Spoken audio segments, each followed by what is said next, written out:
Greetings and welcome to Newzim TV. I am Makanaka Masenyama. Stories making the headlines. President Emmerson Mnangagwa pledges $1 million to Global Fund in France. In the courts, High Court dismisses water provision challenge. In business, Mnangagwa declares $800 million budget surplus, targets $24 billion tax revenue. In sports, Mapeza puts faith in God's hands. News in detail.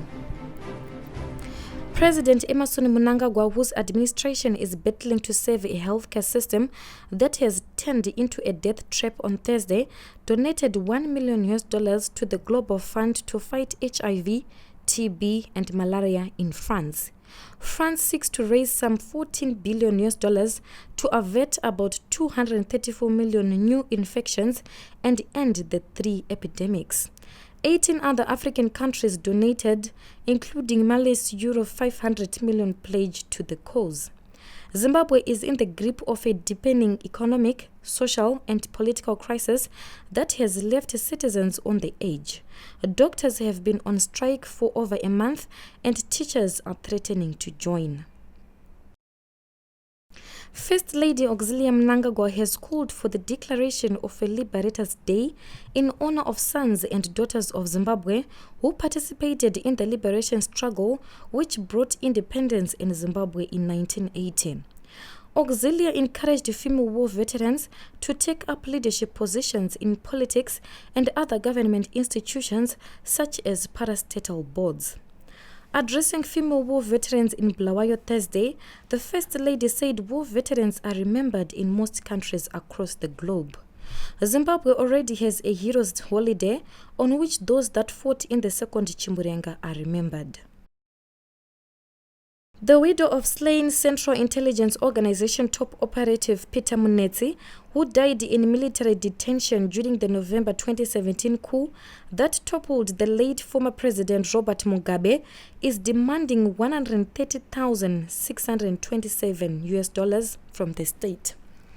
Munetsi's wife is demanding $113,046 for her upkeep, $17,581 for the deceased son Peter Munetsi Jr., and $55,000 for the general damages such as emotional shock and psychological damage which resulted from the trauma of losing a loved one, as well as medicals, among others. The deceased wife said her husband supported the family, hence it is now the duty of the state on whose hands he died to do so. Defense Minister Opam Chinguri was cited as the respondent in the application. In the courts, High Court Judge Justice Owen Tagu on Wednesday dismissed an urgent chamber application filed by Community Water Alliance Trust seeking an order to compel President Emmerson Mnangagwa and his government to ensure the provision of water to Harare residents.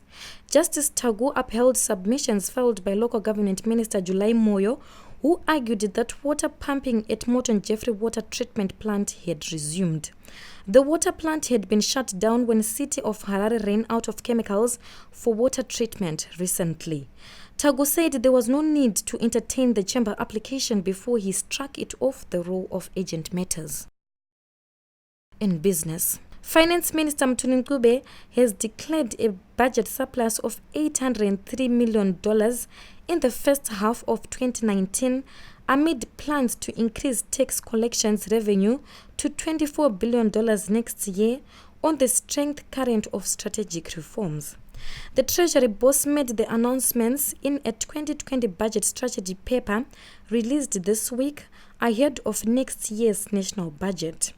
Gube said total revenue collections generated locally, estimated at $4.7 billion, can only sustain expenditures of $28.4 billion. The finance minister in the paper produced ahead of 2020 budget consultations that are underway and presentation expected next month said revenue improving measures will however also be cognizant of the necessity of supporting the local industry through appropriate tax supportive measures and other tax dispensations. We end with sports. Newly appointed Chippa United coach Norman Mapeza says he is not worried by the frequency at which his new boss, Siwe Chippa Mpengazi, fires coaches, and said he would leave his fate at the volatile South African club in God's hands. The well-respected former Warriors and FC Platinum coach was last week handed the Chippa United coaching job on a 3-year contract, joining Kaitano Tembo, currently with SuperSport United, as the second Zimbabwean coach in South Africa's top-flight league. Mapeza replaced two caretaker coaches, Juran Francis and Mbuyiselo Sambo, who had survived just a combined 3 matches between them in that capacity following the sacking of September 16 of head coach Clinton Larsen, who had taken charge of 5 games. Reporting for NewZimbabwe.com, I am Akanaka Masenyama. For this and more stories, visit our website www.newzimbabwe.com and subscribe to our YouTube channel, NewZim TV.